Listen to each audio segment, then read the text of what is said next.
this hearing on America's. Don't expect a quick end to U.S.-China trade differences. That was the message from U.S. Trade Representative Robert Lighthizer at a hearing on Capitol Hill Wednesday. Lighthizer told lawmakers that even if the two sides sign an agreement to end a months-long trade war, the U.S. will need to keep up the threat of tariffs for years in order to pressure China into changing its ways.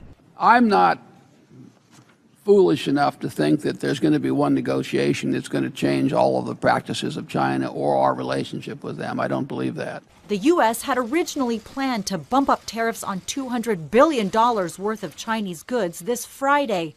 But President Donald Trump has pressed pause on that as negotiations continue on some of the key sticking points. We are negotiating provisions that will, if enforced,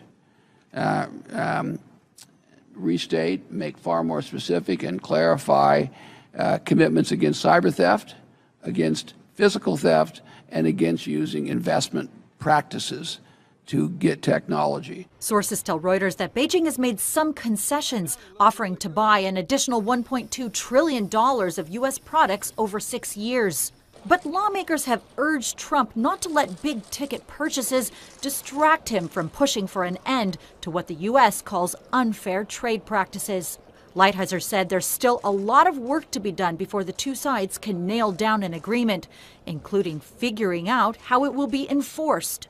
We can compete with anyone in the world, but we must have rules, enforced rules, that make sure market outcomes, not state capitalism and technology theft, determine winners. Trump says he plans to meet with Chinese President Xi Jinping soon to sign the deal in person.